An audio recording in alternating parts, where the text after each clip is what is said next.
আসসালামু আলাইকুম। আজকে ইঞ্জিনিয়ারিং সেক্টরের 4টি শেয়ারের একটি কুইক আপডেট দিতে চাচ্ছি এবং এই 4টি শেয়ারের ইন্ডিভিজুয়াল অ্যানালাইসিস হয়তো এই চ্যানেলটাতে 1 মাস বা 2-3 সপ্তাহ আগে পাবলিশ করা হয়েছিল। প্রথমে যে শেয়ারটা নিয়ে কথা বলতে চাচ্ছি সেটা ছিল এন পলিমার।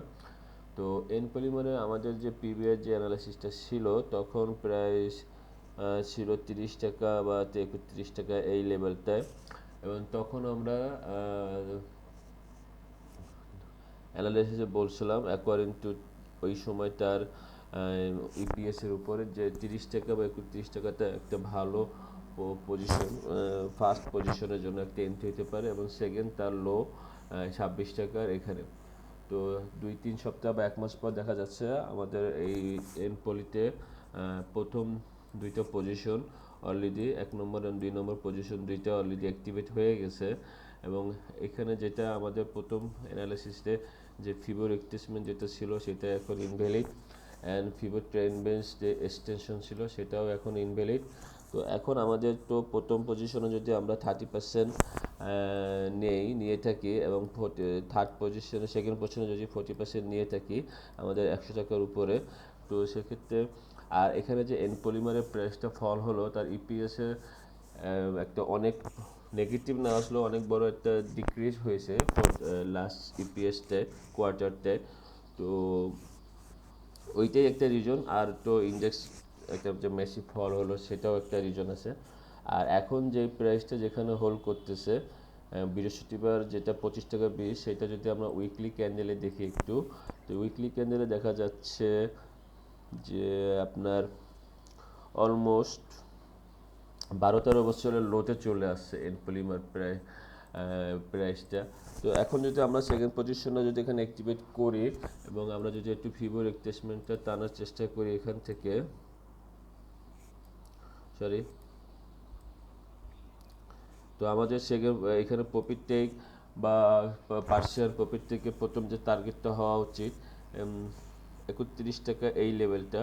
তো এখানে যেহেতু ফিবো রিট্রেসমেন্ট আছে বা 38, মানে 30 থেকে 32 এই জোনটার মধ্যে আপনারা আপনাদের সুবিধা মতন সময় এই যে সেকেন্ড যে পজিশনটা অ্যাক্টিভেট করা হয়েছে সেইটা এখান থেকে প্রফিট টেক করতে পারেন, বাকিটা আপনাদের উপরে। আর দেখা যাচ্ছে যে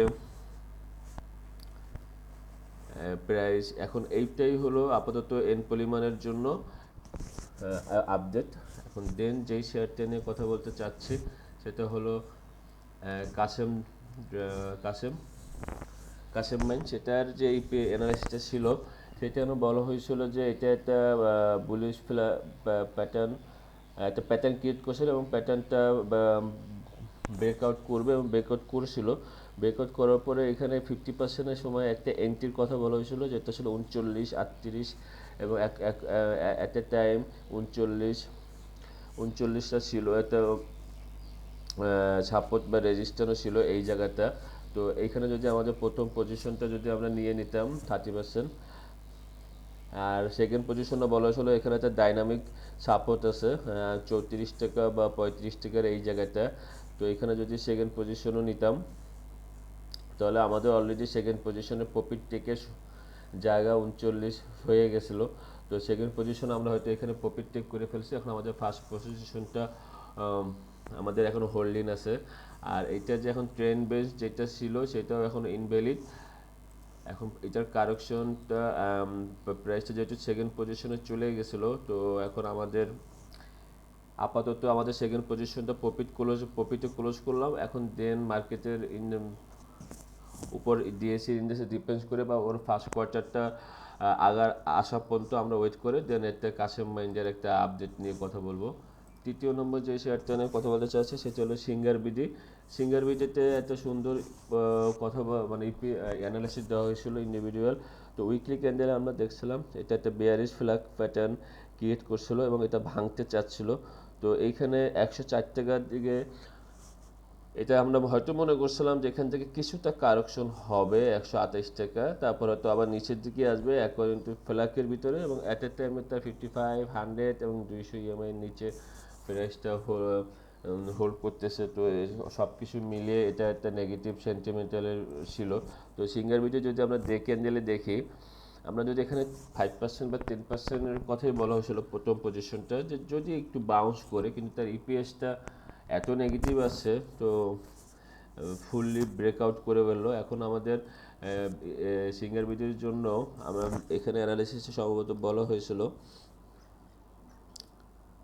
এই 74 বা 75 এই জোনটা হলো সিঙ্গার বিডি, এই যে ফ্ল্যাগ প্যাটার্ন যেটা এখন অ্যাক্টিভেট, সেটার কমপ্লিট জোন। 74 বা 75 আসলে আমরা সিঙ্গার বিডি হয়তো একটা ভালো পজিশনে আসতে পারি। তো এইটা যেটা যারা 10% বা 15%, 100 টাকার যারা এখানে 10 বা 15% পজিশন নিচ্ছেন, তারা হয়তো 74-75-এর জন্য করতে পারেন। এর ভিতরে যদি ইপিএসে যদি কোনো কোনো মোমেন্টাম আসে পজিটিভ, সেক্ষেত্রে আমরা একটু আর্লি এন্ট্রি বা আরও লেট এন্ট্রি জন্য ওয়েট করবো। বা 74-75-77 এই জোনটাই হলো আর এই ফ্ল্যাগ প্যাটার্নটা কমপ্লিট, এবং অ্যাট এ টাইম এখানে একটা ওর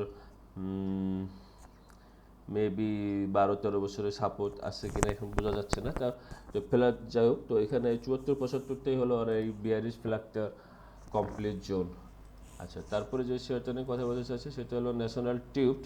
তো ন্যাশনাল টিউবও আমরা একটা অ্যানালাইসিস ছিল যে এখানে 70-80 টাকায়, 70-69 টাকায় আমাদের 30%-এর একটা পজিশন নেওয়ার কথা বলা ছিল, এবং যদি এটা ভেঙে যায় তাহলে এখানে লোয়ার লো তৈরি করবে। লোয়ার লোতে আমরা কিছুটা নিব না ডবল বটমে নেব। ডবল বটমটা, লোয়ার লোটা ভেঙে গেলে আমরা ডবল বটমটার জন্য ওয়েট করতে বলছিলাম 59 টাকা।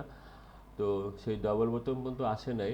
তো আমাদের প্রথম পজিশনটা যারা আমরা যারা 69 টাকার দিকে পজিশন ছি, তারা হয়তো এখান থেকে 5% 10% প্রফিট টেক করতে পারছে। তাদেরকে আবার একটা সময় আবার একটা এন্ট্রি নেওয়ার সময় চলে আসছে। তো হয়তো এখানে 69 টাকায় আমরা একটা প্রথম পজিশন আবার নিতে পারবো, যেহেতু আমাদের ফার্স্ট পজিশনটা আমরা প্রফিট ক্লোজ করে ফেলছি বা পার্শিয়ালি ক্লোজ করছি হোয়াট এভার।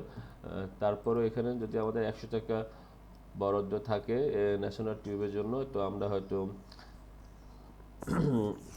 69, 70 বা 68 এই জায়গাতে আবার পেলে আবার হয়তো আমরা 30% এন্ট্রি নিব, এবং দেন 63 বা 69 এই দুই জায়গায় আমরা ক্যান্ডেলের উপর ডিপেন্ড। 63 বা 59 এই দুইটা আমরা যদি ক্যান্ডেলের উপর যদি দেখি 59 থেকে বা এখান থেকে যদি 59 থেকে যদি ক্যান্ডেল একটা বুলিশ কোনো ক্যান্ডেল ক্রিয়েট করে প্রাইস পুল করে, তাহলে এখানে আমরা 20% ঢুকাবো।